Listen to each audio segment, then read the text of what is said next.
Sore Ayah. Sore ya. Ayah, saya mau nanya, Heeh. apa benar setelah kita meninggal itu nanti ada alam barzah? Mm-mm. Itu gimana ya? Oke. Oke ya, nanti saya jelaskan sedikit ya. Tapi saya akan cerita. Saya cerita pada zaman dahulu ya. Pada zaman dahulu di zaman jauh sebelum zamannya Nabi Muhammad ya. Zaman nabi-nabi yang terdahulu. Orang itu umurnya panjang-panjang. Sampai umurnya itu 500 tahun, 600 tahun. Pokoknya panjang-panjang. Nabi Adam aja umurnya berapa? 1000 tahun. Ya. Nabi Nuh itu umurnya juga 1000 tahun lebih. Ya kan? Nah, itu pada zaman dahulu itu orang-orang itu umurnya panjang-panjang. Sampai pada suatu ketika ada seorang ibu-ibu. Ibu-ibu itu anaknya itu meninggal dunia. Nah, meninggal dunia itu di usia yang 300 tahun. Ibu itu menangis, sedih sekali dia kehilangan anaknya. Seolah-olah apa? Anak saya dia ini masih muda, kok bisa dia meninggal? Dia belum apa-apa, dia belum bisa menikmati dunia ini. Tidak bisa diberi kesempatan umur yang panjang. Pokoknya ibunya merasa kasihan sama anaknya, nangis gak berhenti-berhenti. Akhirnya, nah seorang nabi itu menemui ibu itu. Kenapa kamu menangis sampai sesedih itu? Kematian itu sudah biasa. Orang hidup di dunia pasti akan mati.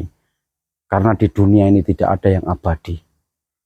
Kita akan kembali kepadanya. Jadi Tuhan menciptakan alam semesta, menciptakan kehidupan ini tidak untuk selama-lamanya. Jadi itu ada batas akhirnya.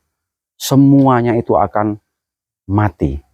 Manusia mati, ya, malaikat itu mati, bangsa jin, hewan, tumbuh-tumbuhan, bahkan semuanya yang namanya makhluk itu akan mati.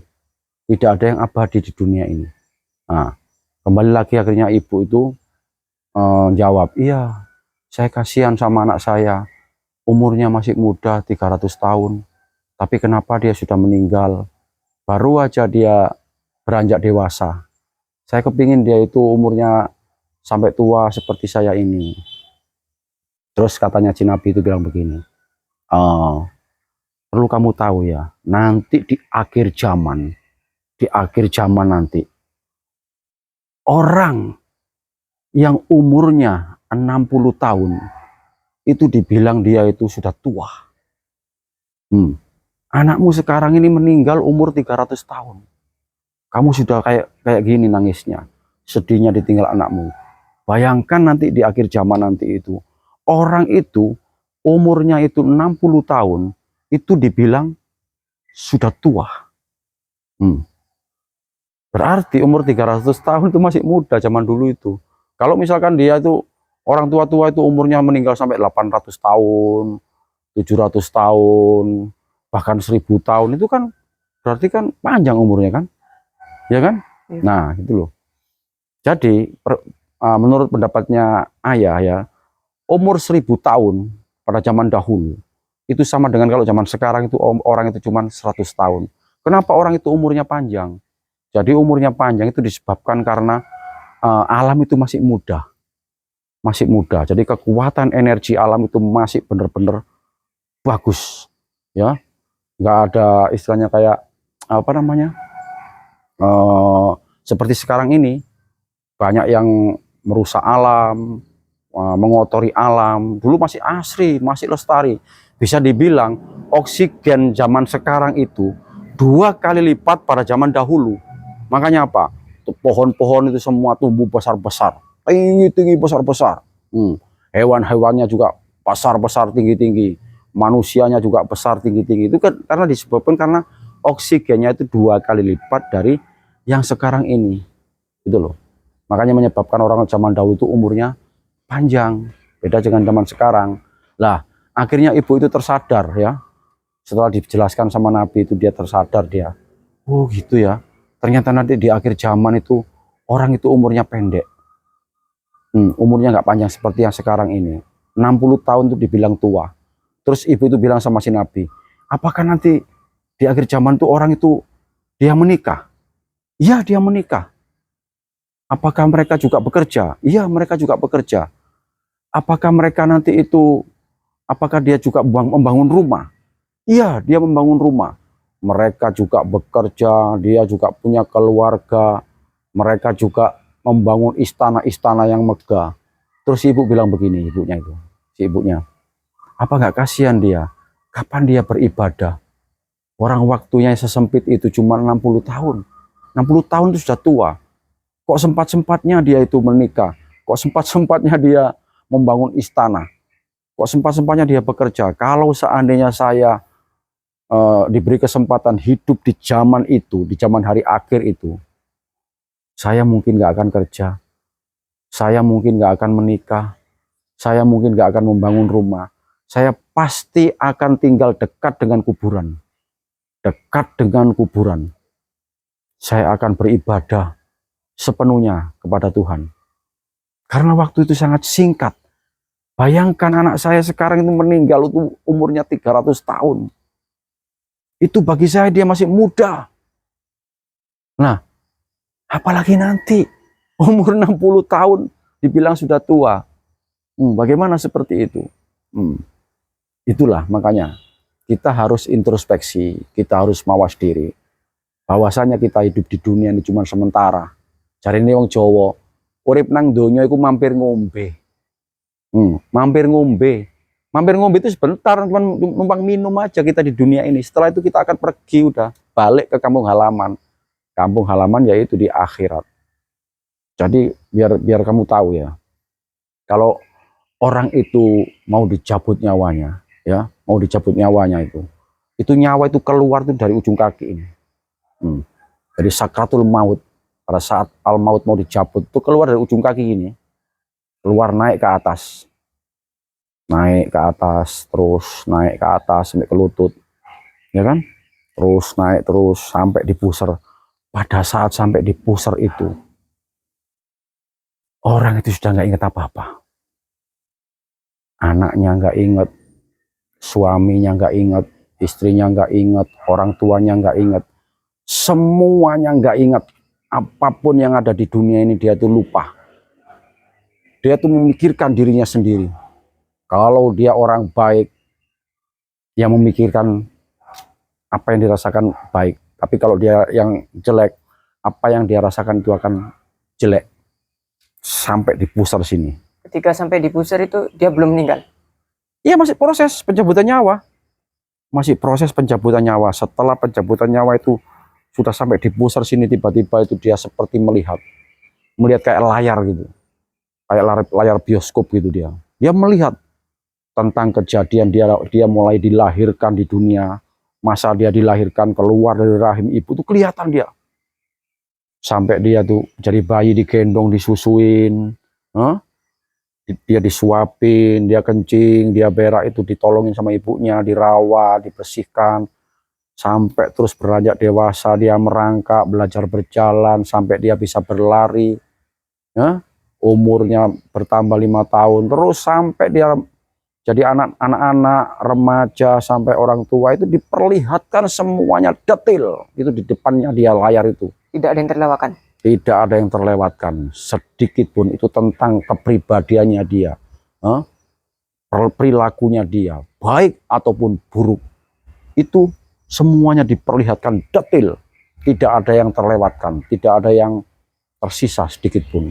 Sangat sempurna layar itu. Kelihatan dia itu. Nah, itulah yang disebut fitnatil mamat, atau yang disebut fitnahnya mati, fitnatil mamat itu. Jadi dia itu difitnah dengan layar itu. Pada saat dilihatkan dengan layar itu, dia fokus dengan duniawinya itu sangat amat berbahaya. Berarti dia akan apa? Tidak ingat Allah, tetapi ingat dengan semasa dia hidup di dunia. Itu sampai terakhir itu nyawa dicabut itu di depannya. Dan terus akhirnya nyawa itu layar itu akhirnya menghilang. Jadi itu diperlihatkan mulai dari dia dilahirkan sampai menuju ajalnya dia, kematiannya dia itu. Sampai di sini akhirnya layar itu hilang. Dia tidak lihat apa-apa. Dia tidak mendengar apa-apa. Udah, nggak melihat apa-apa, udah naik terus ini. sakratul maut naik sampai di dada di sini. Sampai di dada di sini ya sudah ketentuannya. Kamu orang baik atau orang buruk. Kalau orang baik bagaimana itu ya? Kalau orang baik itu pasti ada tanda. Ada tanda. Ada tandanya. Tandanya itu kamu itu diberi kayak sinyal yang positif sama Allah, petunjuk bahwa kamu itu sudah mendekati ajalmu. Kamu akan meninggalkan dunia ini selama-lamanya. Tetapi kalau dia tidak, bukan orang yang baik, Tuhan tidak bisa memberi sinyal. Karena apa? Manusia hidup itu atas dasar perilakunya, baik ataupun buruk. Sampai di dada sini, naik di kerongkongan, kelekek, keluar dari mulut.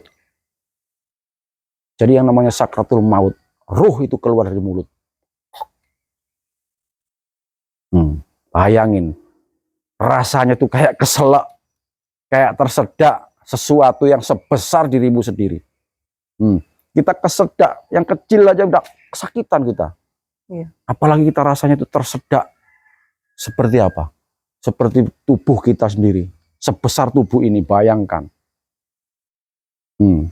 Tapi kalau orang yang baik, pada saat keluar dari kerongkongan ini, itu seperti kita kayak tertidur, sejenak, sepersekian detik itu kita seperti tertidur kita, gitu. Seperti kayak tertidur kita itu. Jadi kita nggak ngerasakan. Pada saat itu orang baik loh, tuh. Orang yang senantiasa menjalankan perintah Allah, menjauhi larangan-larangannya, ya kan, menjalankan agamanya, ibadahnya. Tapi tetap merasakan sakit. Iya, maksudnya dia sudah dikasih sinyal positif sama Tuhan bahwa kamu sudah mendekati ajalmu. Itu pada saat sampai di kerongkongan sini, dia tuh seperti kayak sepersekian detik, dia tuh kayak seperti tertidur dia. Kamu pernah kan enak-enak duduk gini rasanya, pas duduk gini loh, tiba-tiba, terus bangun lagi gini. Pernah kan? Pernah. Nah seperti itu. Jadi pada saat sudah sampai di sini, tuh keluar dari mulut kita seperti tertidur, seliut gitu. Nah pada saat selit itu keluar ruh itu dari mulut kita ini, plek. Itu ruh itu berdiri langsung di depanmu. Lihat raga itu, lihat raga kita yang tergeletak itu, lihat raga kita yang udah nggak berdaya itu, dia melihat dia, tapi dia tahu kalau sekarang ini saya sudah meninggal dunia, istrinya, anaknya, keluarganya menangis, dia melihat. Tapi dia dengan apa? Dengan kesadarannya. Dia orang yang sabar, orang yang ikhlas, orang yang bersyukur, orang yang beribadah. Dia bisa menerima kenyataan semua itu dia. Dia melihat raganya tergeletak. Dia melihat itu semua keluarganya menangis. Dia melihat. Tapi dia merasa ikhlas, dia merasa bersabar. Dia gak bersedih, dia malah bersenyum. Tersenyum karena apa? Hari ini aku sudah lahir kembali. Jadi bayangannya dia, apa yang dia rasakan, ruh yang baik tadi itu seperti dia itu lahir kembali, kelahiran kembali, lahir di kehidupan di alam ruh. Kalau kita sekarang itu kemarin itu lahir di alam dunia kan, iya. Nah itu namanya lahir. Jadi kalau orang-orang yang baik nanti itu dibilang nggak mati dia. Berarti selama ini nggak ada kematian menurut orang baik. Yang sesungguhnya manusia itu nggak pernah mati. Kita cuma pindah alam aja. Sekarang kita habis di alam ruh, alam kandungan, alam gogarbo, kita dilahirkan ke alam dunia. Kembali kita dilahirkan kembali ke alam ruh, kembali kita. Selama-lamanya kita di sana. Udah, berarti kesimpulannya kita itu nggak pernah mati manusia itu. Cuman pindah aja, pindah alam dan pindah dimensi. Jadi jangan beranggapan kita mati. Manusia itu abadi. Tidak pernah mati. Di dunia ini kita cuman mampir ngombe, hanya sementara kita itu. Kita disuruh beribadah di dunia ini untuk menyempurnakan pribadi dan perilaku. Jangan beranggapan mati, kita nggak pernah mati. Ruh itu nggak mati, ya raga ini yang mati, ya jasad ini yang mati. Dari ujung rambut sampai ujung kuku, seluruh organ tubuh ini mati. Tapi ruh tidak pernah mati. Yang merasakan mati itu ya jasad ini, raga ini, gitu loh. Nah, kita nggak pernah mati, ruh nggak pernah merasakan mati. Yang merasakan mati raga ini, yang sakit ya raga ini, gitu loh. Nah, setelah itu orang yang tadi yang meninggal baik tadi itu Dia melihat semua keluarganya menangis, sedih gini, tapi dia diem, dia sabar, dia syukur, dia ikhlas. Karena dia merasakan inilah hari yang aku tunggu-tunggu. Inilah hari yang aku yang berbahagia. Karena aku akan bertemu dengan Tuhanku. Aku akan berhadapan dengan Tuhanku. Yang selama ini aku seperti kayak ada dinding pembatas. Selama ini kayak ada hijab, pintu penghalang. Tapi hari ini aku akan bisa bertemu dengan Tuhanku. Mana ada di dunia kita bisa ketemu Tuhan? Kita terhalang oleh dinding pembatas, terhalang oleh hijab. Dinding pembatas atau hijab itu adalah raga ini, ya jasmani ini. Ini yang menyebabkan jadi penghalang. Kita tidak bisa melihat Tuhan. Tetapi pada saat ruh itu keluar dari raga ini, pintu penghalang, ya kan, hijab itu tidak ada lagi. Kau akan bisa berbicara dengan Tuhan dan melihat Tuhan di alam sana, di alam berikutnya. Kalau di sini nggak bisa, terhalang. Nah, kembali lagi pada saat sakratul maut bagi orang yang jelek, itu di dada sini ini, ya, dia sudah nggak ingat apa-apa dia. Tapi yang diingat apa? Apa kebanggaannya di dunianya? Misalkan yang dibanggakan itu harta benda, kekayaan, jabatan. Itu yang dia rasakan di sini, seperti kayak gandoling ini. Ini kayak apa namanya, kayak narik gitu. Dia nggak mau pergi, ruh itu nggak, seolah-olah nggak boleh pergi. Apa, ditarik sama raganya, jasadnya itu seperti menghalangi. Jangan, aku nggak mau ninggalin tempat ini. Aku mencintai tempat ini. Aku menyayangi tempat ini. Uangku, hartaku, kekayaanku, jabatanku. Dia meronta, dia menjerit, dia menangis, kesakitan dia. Bayangin, itu yang disebut fitnatil mamat. Fitnahnya mati. Dia kena fitnah, difitnah oleh perilaku dan perbuatannya sendiri. Bayangin, digandoli ambek kelakuannya dewe.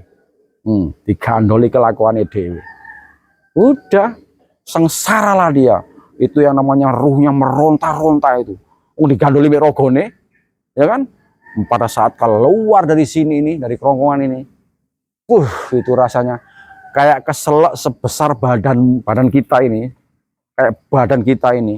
Tapi badan kita penuh dengan duri itu, duri yang tajam-tajam kayak durinya salak itu, yang tajam-tajam itu, seluruh badan itu seperti kayak berduri. Jadi bulu-bulu kita yang kecil itu seperti apa, duri-duri itu. Keluar dari kerongkongan, kelekek itu dia menjerit, dia menangis, suaranya sampai terdengar sampai ke langit sana. Itu orang yang jelek. Setelah itu dia keluar dari raganya dengan kesakitan yang amat sangat. Nah itu, keselak seperti sebesar badannya sendiri, seolah-olah badannya penuh dengan duri. Keluar dia gelap. Dia lihat istrinya, anaknya, keluarganya menangis. Dia menjerit ketakutan dia. Kenapa? Ada apa ini? Ada apa ini? Kenapa saya? Kamu kenapa nangis? Istrinya dipegang gini langsung hologram, anaknya dipegang hologram, nggak kena. Semua dipegang hologram. Dia seperti orang gila, bukan seperti orang gila, dia gila sudah dia. Dia lari ke barat, balik lagi ke tempat ini, lari lagi ke sana, teriak-teriak. Kenapa itu? Orang-orang semua menangis. Saya ini kenapa? Ada apa? Itulah kejamnya fitnatil mamat. Dia seperti orang gila, bukan seperti udah gila, dia udah bingung dia melihat orang-orang di sekitarnya dia itu. Saya loh, kenapa ini, ada apa ini? Dipegang semua nggak kena. Loh, dipegang kok nggak bisa. Disentuh nggak bisa. Dipanggil-panggil nggak bisa. Ngeri. Itu sangat berbahaya kejadian pada waktu itu. Itulah berbahayanya fitnatil mamat pada saat nanti kita semuanya akan melewati peristiwa itu. Nah, pertanyaannya, peristiwa itu, apakah kita ini orang baik? Apakah kita orang buruk? Kan kita nggak tahu. Nah, setelah itu kita dikafani. Nah, kalau dikafani orang yang baik, biasa dia. Orang dia udah ikhlas, dia udah sabar, dia udah bersyukur, dia tahu semuanya itu. Ya biasa dia. Happy dia, bahagia dia. Tapi kalau orang yang jelek, itu dimandikan itu, wow, kesakitan. Itu disentuh gini, digosok pakai sabun gini, disentuh gini nih ya. Itu rasanya kayak diamplas itu udah, diamplas itu sama mesin itu, dan panasnya, perihnya itu menyakitkan. Dia teriak-teriak dia.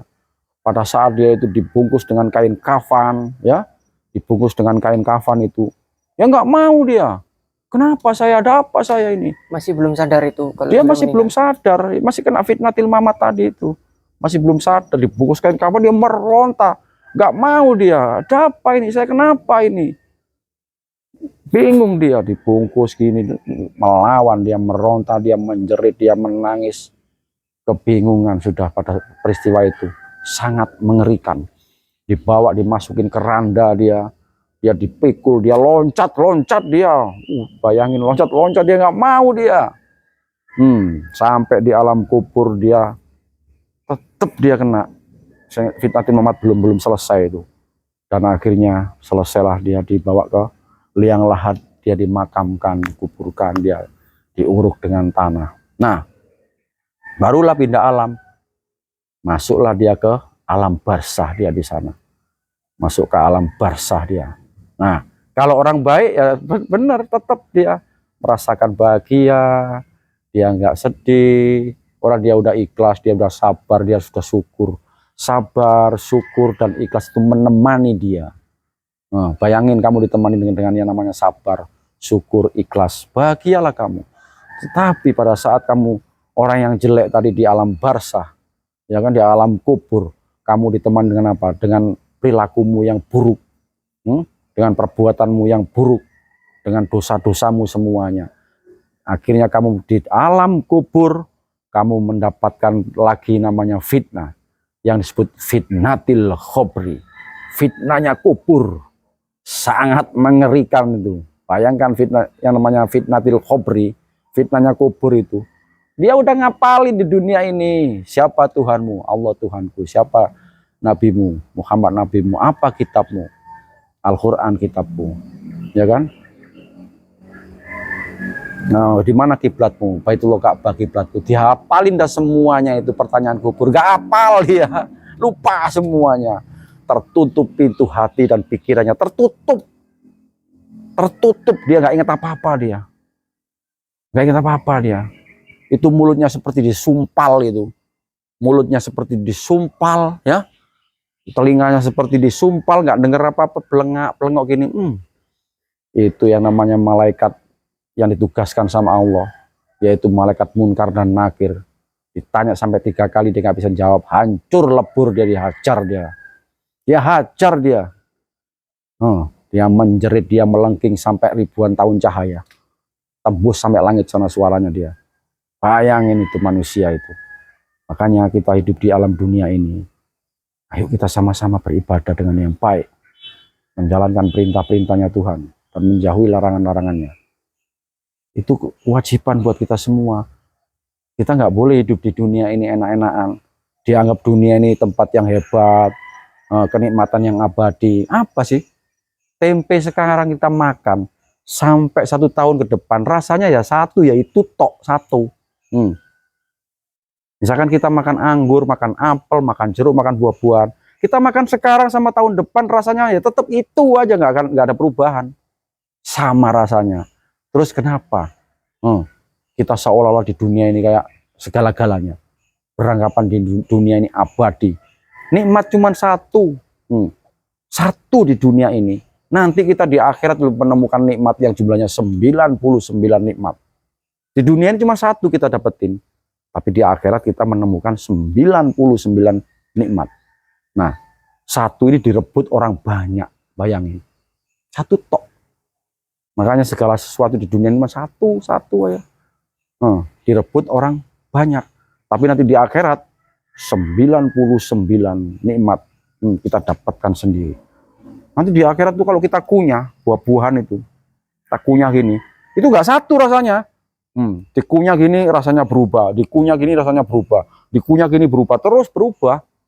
Nggak ada jenuh di sana, jemu, bosen, nggak ono. Makanya ayo kita siap-siap di dunia ini. Waktunya mau habis, waktunya mau habis. Kita semua akan mati. Makanya kalau kamu lihat orang mati, orang pasti bilang innalillahi wa inna ilaihi rajiun. Orang Islam kan gitu, ya kan? Iya. Ya karena kita itu paham, kita tahu bahwa kita itu akan segera menyusul dia. Kita akan menyusul, saya akan menyusul kamu. Sebentar lagi juga saya dipanggil seperti kamu. Itu orang yang sadar. Nah, tapi kalau orang nggak sadar, lihat orang mati takut dia, takut.